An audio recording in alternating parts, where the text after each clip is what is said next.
ensemble, tous ensemble. Tous ensemble, tous ensemble. Alors les cheminots, est-ce que vous êtes chauds?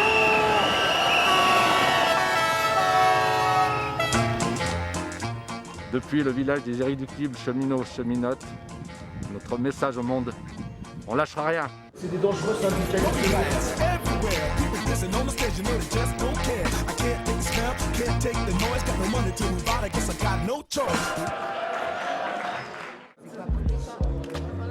Salut, moi c'est Clément, j'ai 23 ans.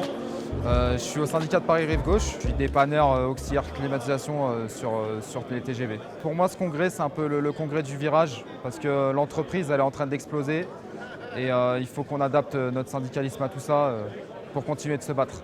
Donc je pense être le plus jeune congressiste. Alors moi c'est Noël, j'ai 22 ans et je suis tractionnaire au fret. Et moi c'est Michel, j'ai 71 ans, je n'ai plus à compter les années. Et je suis aussi un ancien tractionnaire. Voilà, je suis content d'être avec presque mon petit-fils là. J'ai 3 ans de syndicalisme à Sudrail. Moi je suis rentré le 2 janvier 1970 à la SNCF et puis je me suis engagé à la CFDT en septembre 1970 et puis depuis je continue à être engagé et à participer. J'ai participé activement à la création de Sudrail suite au conflit de 95. Il y a une espèce d'admiration quand même parce qu'ils ont quand même réussi à faire plier le gouvernement en 95. C'était quand même des grosses grèves. De mémoire, il n'y avait rien qui roulait pendant 3 semaines, c'est ça? À peu près, oui, ouais, c'est ouais. ça. Donc c'est quelque chose de fort, quoi, d'être avec des gens comme ça, quoi. Le congrès, c'est l'occasion aussi d'une rencontre avec les générations. Et là, la génération de Julien. Noël, excuse-moi. C'est pas grave. Noël, ça renforce notre façon notre engagement, quoi, de voir que il y a aussi les jeunes qui sont là pour prendre la relève et qui est un élément important des luttes qu'on va mener dans les mois et les semaines qui viennent. C'est filmé ou c'est... Le secrétariat national de Solidaires a été invité au congrès de Sudrail. Pour nous, c'est important de participer à ce type de congrès pour comprendre quels sont les échanges, quelles sont les luttes dans ce secteur. Et pour nous, c'est aussi important de faire repasser le message de la nécessité de l'outil interpro dans cette période où finalement le capitalisme s'attaque dans tous les secteurs aux salariés. Détruit les services publics. Donc rappeler l'importance d'investir l'outil syndical interprofessionnel, c'est rappeler aussi qu'il existe un outil qui va pouvoir faire en sorte que nos luttes soient collectivement gagnantes. Avec la privatisation et la restructuration que tout ça va mener, ça va forcément nous amener à avoir une réflexion collective en ce qui concerne les champs de syndicalisation.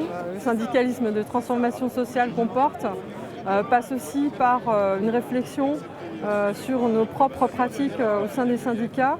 Et la question de la place des femmes doit être une priorité.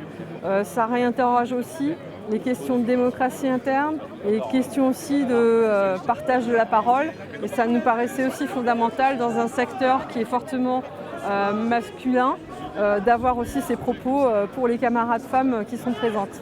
Et là c'était génial, putain enfin on s'est senti dans le congrès. Ouais, ah bah c'est cool. Il y a des femmes qui peuvent avoir des fonctions et des représentations nationales et y arriver et avoir les messages politiques et de fond et voilà.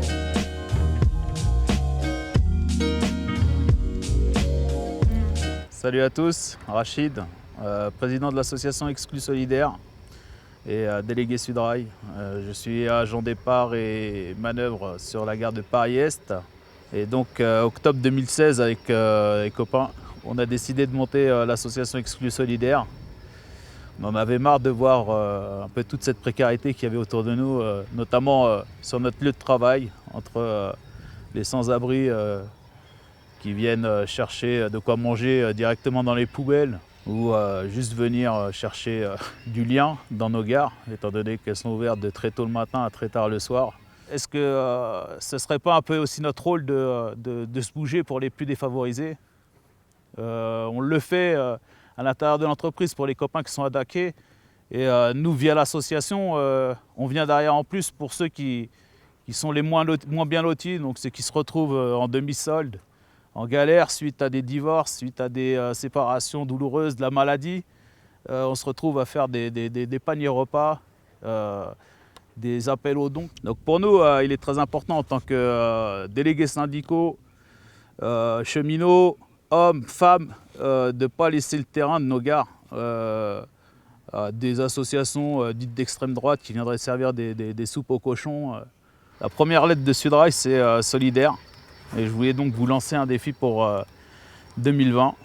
C'est de nous rejoindre, ou même pas de nous rejoindre, de faire un partenariat pour ceux qui ont envie de créer leur truc. C'est de faire un truc sur les 5 grandes gares parisiennes. Voilà, 2020, c'est dans 4-5 mois. Ça nous laisse le temps de nous projeter, de faire un bon truc. Donc l'idée, c'est de créer juste du lien avec tous les précaires qui errent dans nos gares au quotidien. Pendant ce temps-là, dans le reste du monde, 4e nuit à la santé pour Patrick. On t'oublie pas.